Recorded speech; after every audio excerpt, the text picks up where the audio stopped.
Big news coming out of Liverpool today.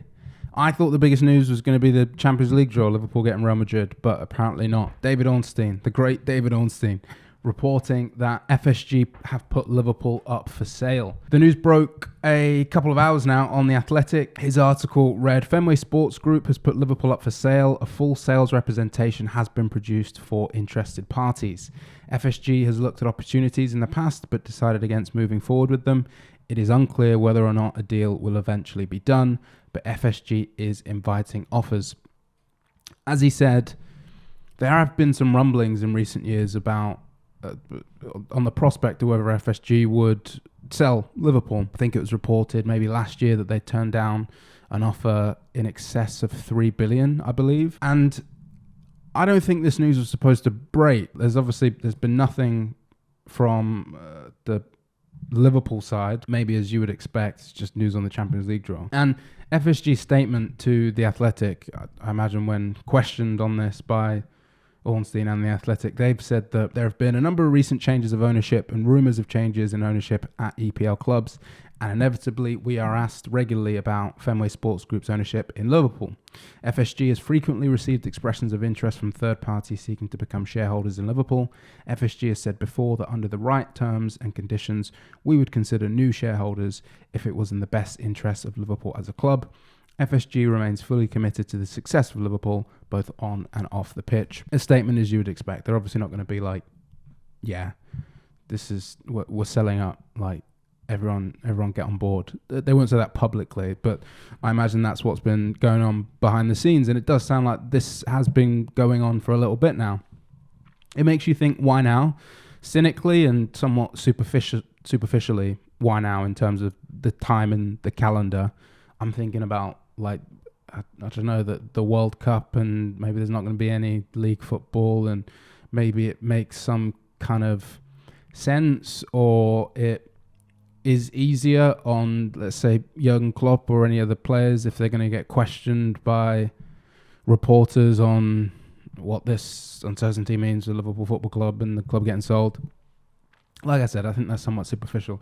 In terms of, like, why now in the context of the past few years, I think it's, well, because they can't, like, as weird as it sounds, they can't, like, afford it anymore, or they're not willing to put that extra bit of money, which makes more of an impact to them than other owners in the league. They're not as rich as other owners in the league. As Klopp said in a recent post-match interview that, you know, got a couple of noses out of joint in Newcastle, alluding to teams like Manchester City, PSG and Newcastle that are owned by states, and Liverpool are just not in a position to do that. Swiss Ramble, a really, really good resource on Twitter who looks into finances of clubs and stuff like that. He had something at the end of last month on the finances of Liverpool Football Club compared to Man City as like a reason, I guess, as to explain some of the issues that the club's been experiencing this year. And there's lots of numbers and good charts in here and stuff that I had to look at for far too long. But the one which I think is most relevant to this point, how much money the owners have actually put into the club. Lots of the information that you should definitely check out basically goes to show that FSG have put more money into the club in recent years, or Liverpool's spending has increased in recent years. That is in line with FSG's model of being somewhat sustainable, right? And so as Liverpool have had more success on the pitch, they've been able to spend more money to offer higher wages to some of their better players. In comparison to Manchester City in this scenario, Liverpool's actual spending on wages and player sales and net spend has actually got a lot closer to Manchester City. But this is the big one, and it's the funding by owners, City again compared to Liverpool. And so over the last 10 years, City's owners have put in 684 million, whereas Liverpool's is 110 million. FSG purchased Liverpool, 12 years ago now, for I think it's 300 million. And it's just clear that they don't have the cash. They just don't have the money to compete with states. It's as simple as that. Like, how much could they get? I think this question's a little, it is what it is. Like, to football fans, to many media members, Like, what do we care how much money these people are actually spending on these clubs? As ludicrous as it actually is. Forbes currently have Liverpool ranked as the fourth most valuable club in world football. Man United the third, Barcelona a second, Real Madrid a first. The article uploaded by David Ornstein reminds us of how much Chelsea got sold for, 2.5 billion. But that whole process, you can't really draw too many conclusions from, because it was obviously expedited because of Roman Abramovich's connections to Vladimir Putin in light of Russia's invasion of Ukraine and the whole mess of the UK government trying to clean their hands of Russian money and get this guy out of English football. So Todd Boehly, the LA Dodgers owner, purchased Chelsea Football Club for 2.5 billion. I think that's a little cheap, to be perfectly honest. As I said earlier, I think Liverpool or FSG rejected an offer in excess of 3 billion for Liverpool. I think that's probably where it's going to start, because what is clear is that under their tenure, the club has massively transformed, and that is obviously in no small part is massively down to Jurgen Klopp, who, despite the you would say prudent and wise spending of FSG, he's been able to get more out of the squad than the resources that have been available to him. It still can't be understated, like how much they've done for the club, I really think. And I think sometimes they get like a bit of a hard time from fans, especially this summer with how things have worked out, with not signing a midfielder. I mean, FSG basically like saved Liverpool in 2010. The club was very, very close to going into administration. They have put a lot of money into the redevelopment of first the main stand and then Anfield Road, which is getting done up now. You've got the move from Melwood to Kirkby. You've got that investment in there. You've got the Nike deal that Liverpool signed. Here it's going to be worth just over 28 million per year. It's a lot of really, really good things that have taken Liverpool from a position in 2010 where it was like the club is just staying relevant because of the history of the club, to now where it's one of the best clubs in the world, regularly in the Champions League again, have won a league title, are competing for the better players in the world. But that's the final part. That's the final issue. That Liverpool really had no prayer of signing a player like Erling Haaland. Really had no prayer of signing someone like Kylian Mbappe, despite the on-field success. And that is really an issue of like modern football, though, isn't it? It's like how much money these players can command. And that's not just their transfer fee, because Erling Haaland was like 50 odd million. But it's the wages.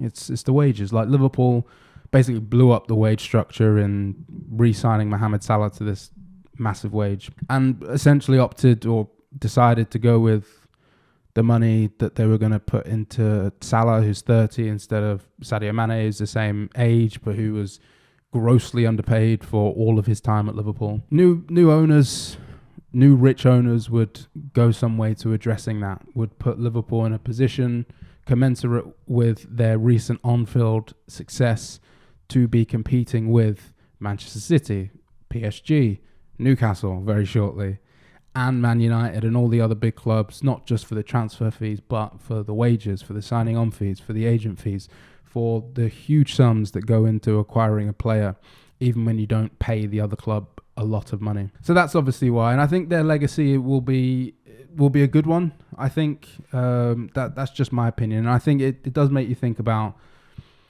who will be next, and how do Liverpool fans feel about that? All right, because I'm a Liverpool fan. It makes me feel a little bit nervous. I'm kind of a better the devil you know kind of guy. And in recent years, the discussion around ownership of Premier League clubs, of any club, right? If the owner of your club makes you contend with things outside of sport, we've seen it in countless examples that there are very many things in sports that point to issues that we have in society as a whole. But I would say ownership in recent years has become another frontier that fans can wage warfare against one another on. I think Liverpool fans have been quite content, been quite happy to look at, let's say, Manchester City and the way that they splash the money about and the issues they've had with financial fair play, and have been more than happy to be the foil, more than happy to say, you know what, we are fighting against an enemy with boundless resources, yet we are managing to hold our own and excel and beat them on occasion. But what happens now? What happens now when like a super, super rich consortium or individual akin to Manchester City or Newcastle's owners wants to put that money on the table for Liverpool Football Club? Like, what are Liverpool fans going to say and do now? What's the reaction going to be? Is it going to be like the fans in Newcastle who donned some native garms when their new owners were announced? I doubt that. I very much doubt that. But it makes you feel a little gross. Like a load of dirty money being perfectly honest, it just made me feel kind of hollow. What's it all for? Like, but maybe that's where we are. Maybe that's where we are with all of this. I'm going to try and stop being depressing. But another thing it makes me think about is just the Super League, right? I think maybe a not insignificant line in the sand for FSG was the attempt to start the Super League. They were a big driver in that whole process. Makes sense. FSG own the Boston Red Sox. Been well talked about, but US sports and their leagues are obviously franchise-based, don't have relegation and all that kind of stuff. I'm into quite a few of those sports, and I'm not advocating for it in football by any means, but it's not all bad, right? But that system that they have obviously provides certain protections and lets them make a lot more money from those kind of things.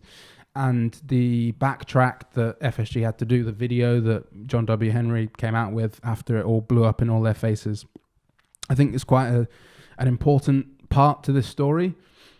And I think it makes it even more likely that we're going to get like a Super League like really soon, like it's coming again. I think, to be fair to John W. Henry and FSG and whatnot, that commitment that they made to not take Liverpool into another Super League, that's just a personal commitment of theirs or of their body. I don't think any new owner coming into this situation has to honour that. Yeah, I can imagine a situation where they thought, you know what, look, we've made a hell of a lot of money in the 12 years that we've owned this club, or that the value of our asset has massively increased in the past 12 years. It makes sense to get out now. Not able to compete with some of these other clubs and owners. So that's probably the sense. It's probably not, massively close, this thing to going through, if they're still only just like preparing presentations and whatnot. And, I can't imagine that we're going to find out like next week that Liverpool have new owners or anything. But it is very interesting, and I think somewhat necessary for a club like Liverpool, who are one of the marquee brands essentially in world football, to keep pace with the new money to ensure that Liverpool's position will remain in the future. And that's just have filthy rich owners.